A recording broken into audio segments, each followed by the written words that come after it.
भाजपने 5 वर्ष चांगल्या पद्धतीनं पुण्याचा विकास केलेला आहे।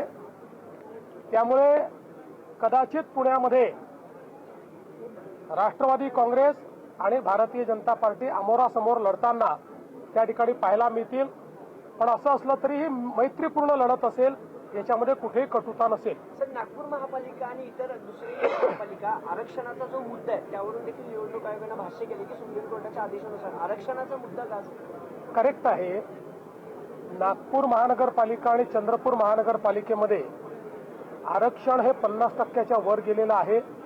पण माननीय सर्वोच्च न्यायालयाने सांगितलं की यांच्या निवडणुका घ्या, फक्त जो निकाल आहे तो आमच्या अंतिम निर्णयाच्या अधीन राहील। आम्ही अंतिम निर्णयात जो काही निर्णय घेऊ तो या 2 महानगरपालिकांना लागू असेल। शिवसेना शक्यतोवर सगळीकडे आमच्या सोबत असेल।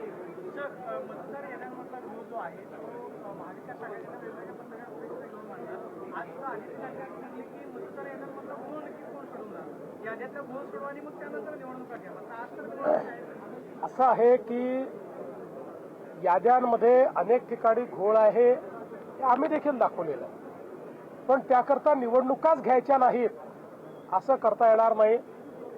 गेले 20-25 वर्ष जे निवडणुका लढवत आहेत त्यांना माहिती आहे कमी अधिक प्रमाणात आपल्या याद्यांमध्ये घोळ असतोच। आता जेव्हा SIR सुरू झालाय त्यानंतर कदाचित याद्यांमधला घोळ कमी होईल। पुढच्या काळात तर माझं मत असं आहे की इलेक्शन कमिशनने आपल्या याद्या ब्लॉकचेनमध्ये टाकाव्यात। त्या ब्लॉकचेन पद्धतीनं जर तयार झाल्या तर त्यातला घोळ हा नेहमी करता संपवता येईल। पण त्याकरता माननीय सर्वोच्च न्यायालयाचे आदेश मिळाल्यानंतरही काही ना काही कारण काढून निवडणुका पुढे करा हे योग्य नाही आहे।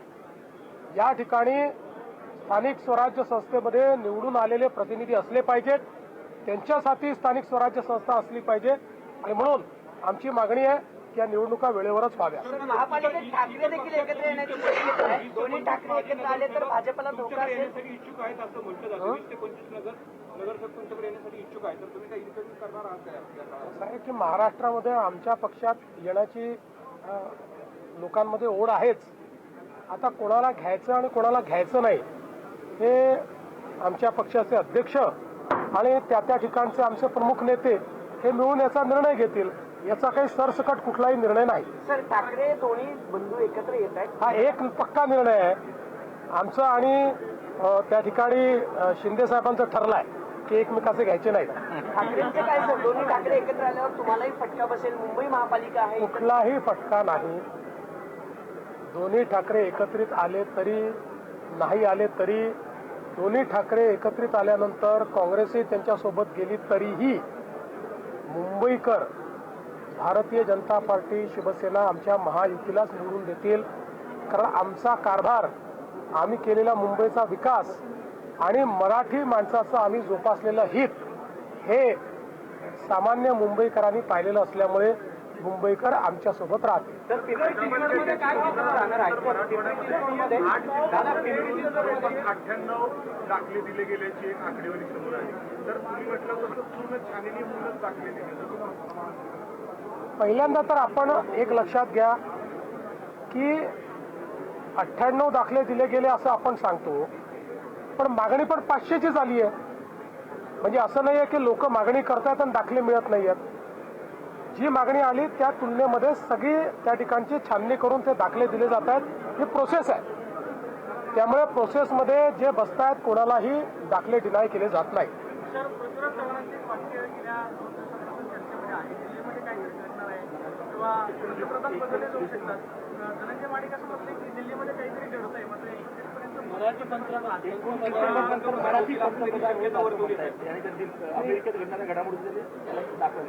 आतापर्यंत वेगवेगळ्या नेत्यांना साक्षात्कार होत होते, स्वप्न पडत होती, भविष्यवाणी ते करत होते, हे आम्ही बघितलेलं आहे।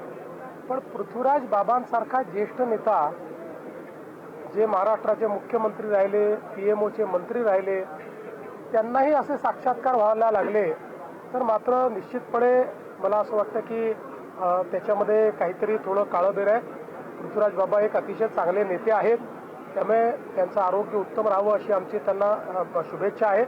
त्यामुळे अशा प्रकारचा विचार करून त्यांनी स्वतःला फार त्रास करून घेऊ नये असा माझा त्यांना सल्ला आहे. सर, बीएमसी के चुनाव में पूरे देश की नजर रहती है, कैसी तैयारियां आपकी और आपके महागठबंधन के जो अलायंस पार्टनर्स हैं, किस तरह चुनाव में उतरेंगे, क्या क्या? देखिए, मुंबई में महागठबंधन नहीं, महायुति, महागठबंधन बिहार में चलता है, मुंबई में महायुति चलती है. तो महायुति मुंबई में चुनाव लड़ेगी और मुंबई की जनता मोदी जी ने किया हुआ काम, हमारी सरकार ने किया हुआ काम, इसको देखते हुए फिर एक बार मुंबई हमारे हाथ में महानगर पालिका के रूप में देगी, ऐसा मेरा विश्वास है. ठाण्यामध्ये पण युती होईल का स्वतंत्रपणे? युती होईल ना, आमचा प्रयत्न आहे. ठाण्यात, कल्याण डोंबिवलीत, सगळीकडे, पिंपरी चिंचवडमध्येही अजित पवार आणि आम्ही पुणे आणि पिंपरी चिंचवडमध्ये एकत्रित लढू शकणार नाही. आम्हाला दोघांनाही एवढं राजकारण समजतं की आम्ही एकत्रित लढलो तर तिसऱ्याचा फायदा होईल.